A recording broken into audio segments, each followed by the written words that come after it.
இப்போ தான் புதுசாக விவசாயம் பண்ணுறேன். போன வருஷத்துலேருந்து எனக்கு இந்த விவசாயம் பற்றி எதுவுமே தெரியாது. வெறும் யூடியூப்பை பார்த்தா எல்லாமே பண்ணிகிட்ருக்கேன். எங்கள் பூர்வீக சொத்து வந்து அங்கிட்டு ஸ்ரீரங்கபுரம், நாகலாபுரம் பக்கத்தில் ஸ்ரீரங்கபுரம் இருக்குது.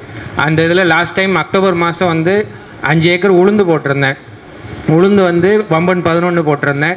எல்லாமே யூடியூப்பில் என்னென்னலாம் பண்ணுறாங்களோ அதை பேஸ் பண்ணி தான் பண்ணேன். அங்கே இருக்கவங்க சொல்கிறத வச்சு நான் பண்ணேன்.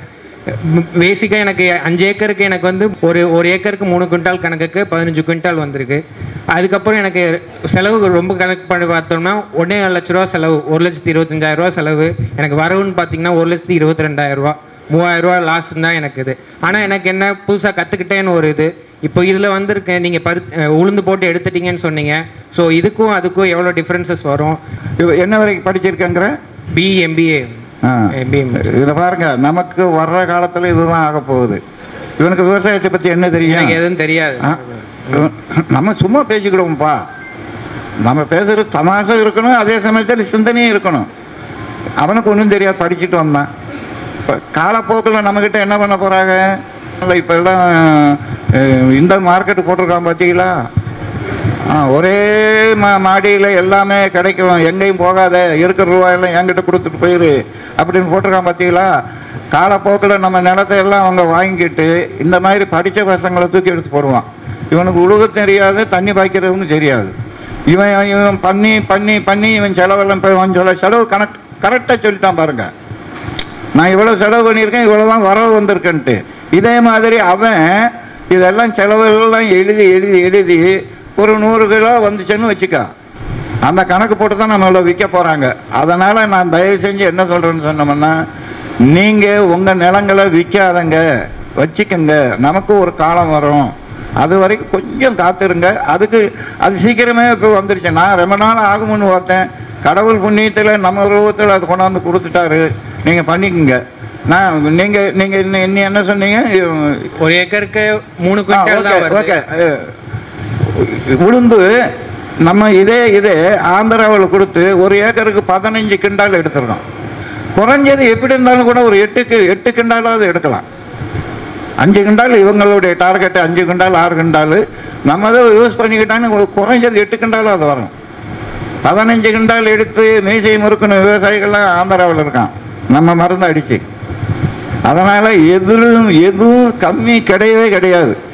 நீங்கள் உங்களால் என்ன பண்ண முடியும்னா கொஞ்சம் யோசனை பண்ணி கொஞ்சம் நிதானமாக நாங்கள் சொன்னதை மாத்திரம் ஒரு வருஷம் செஞ்சு பாருங்க. ஒரு வருஷம் 10 ஏக்கர் போடுறதை விட 1 ஏக்கர் போட்டுக்குங்க. 1 ஏக்கர் போட்டுட்டு அதில் உள்ள மகசூல் நிறைய எடுங்க. அப்புறம் 10 ஏக்கருக்கு போங்க.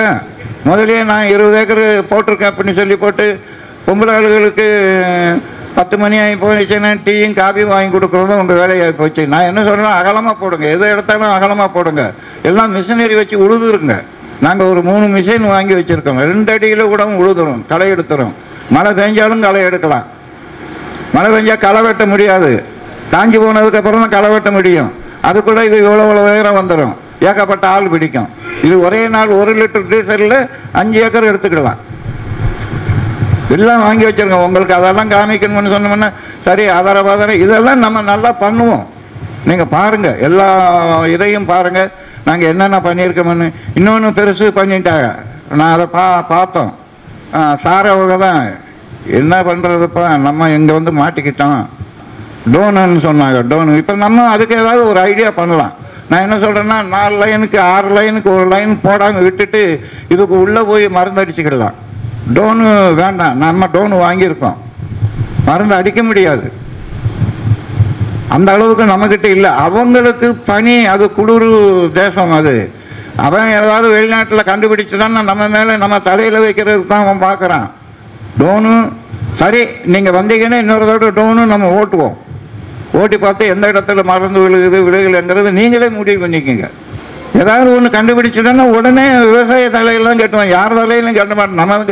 நமக்கு தான் இருக்குல்ல. இவன் மருந்து அடிக்க போனோம்னா 1000 ரூபா சம்பளம் தரணும், டோனன்னா ஒரு 1000 ரூபா 1500 4-5 ஏக்கர் அடிச்சுக்கலாம் அப்படின்ட்டு அந்த ஆசையில் தான் நம்ம போகிறோம். சரிப்பட்டு வரலை, பார்ப்போம். அது கூட சரியாக வருதா வரலைன்ட்டு இன்னும் நம்ம ஒரு 4 தடவை ட்ரை பண்ணி பார்ப்போம். சரியாக வந்துச்சுன்னா டோனை கூட வாங்கிக்கிடுவோம்.